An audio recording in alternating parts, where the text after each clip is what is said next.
ආයි යාළුවනේ ඔයාලා අදත් පිළිගන්නවා මගේ සිලියන් පෙට් channel එකට. ඉතින් ගොඩක් අය කියන දෙයක් තමයි අනේ මගේ කිකිලියෝ බිත්තර දාන්නේ නැහැ. ගංකුකුල්ලු ඇති කරන ගොඩක් දෙනෙට තියෙන ප්‍රශ්නයක් තමයි ඔක. මොකද මේ වැහි කාලෙට සත්තුන්ට කණ්ඩත් නැහැ වැස්ස හින්දා. ඉතින් මගේ කිකිලියෝ නම් එහෙම නැහැ ගම් කිකිලියෝ. ඒ කිකිලියෝ දවසෙන් දවස බිත්තර දානවා. මම ඒ කිකිලියොන්ට විශේෂ කෑම එකක් දෙනවා.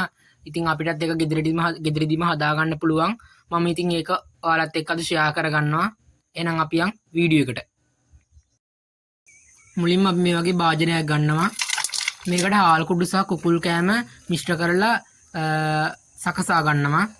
ඊට පස්සේ ඒකට අපි පොල් කුඩු දා ගන්නවා. ගෙදර ඉතුරු වෙච්ච පොල් කුඩු. සමහර අය කියනවා පොල් කුඩු සහ බත් දුන්නාම මේගොල්ලෝගේ තෙල් මන්ද මෝරනවා කියලා. ඒත් ඉතින් මේගොල්ලෝ ඇවිදලා කරලා හන හින්දා ඒක නෑ. එහෙම තෙල් මන්ද මෝරන්නේ නැහැ. තව මේකට වත්තෙන් හොයාගත්ත හරි ඉතුරු වෙච්ච කංකුන් ටිකක් මේකට එකතු කරගන්න ඕනේ. ඒ වගේ කොළ ජඩි දුන්නාම යාලා ඉක්මනට බිත්තර දාන්න පෙළඹෙනවා. එතකොට යාලගේ පෝෂණයත් වැඩි වෙනවා. තව හාල් චුට්ටක් එකතු කරගන්නවා. තව දෙයක් තමයි ඉතින් වැහි කාලේට මේගොල්ලොන්ට සෙම හැදෙනවා. මේකට අපි සුදු ලුණු ටිකකුත් එක් කරගන්නවා. ඒ නිසා තව අපි මේකට ලුණු වතුර ටිකකුත් එක් කරගන්නවා. එතකොට කුකුල්ලු මේ කුඩු එකතු මිශ්‍රණය කනවා. හොඳට කනවා. එතකොට ඊට පස්සේ අපි මේකට ජලය ස්වල්පයක් දමනවා. ඊට පස්සේ මේක හොඳින් කලවම් කරනවා. අතේ නොවැළෙන කාණට මේ ප්‍රමාණයට ඔයගොල්ලොත් අනා ගන්න ඕනේ. ඉතින් ඔයාලට ගෙදරින් අයින් කරන දේවල් ගන්නත් පුළුවන්. අද නම් අපේ ගෙදර මොනවත් අයින් කරපු ඒවා නැහැ. ඕවා තමයි තියෙන්නේ. යාළුවනේ ඔයාලට පුංචි මතක් කිරීමකුත් කරනවා.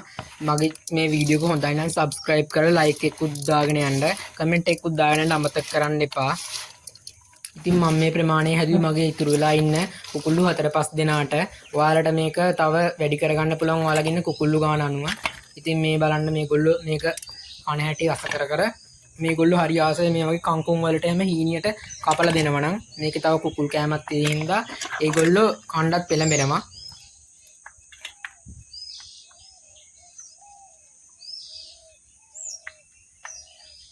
ඉතින් තමයි මම මේ කෑම වට්ටු වලට මේගොල්ලන්ට දවසකට එක් වතාවයි දෙන්නේ.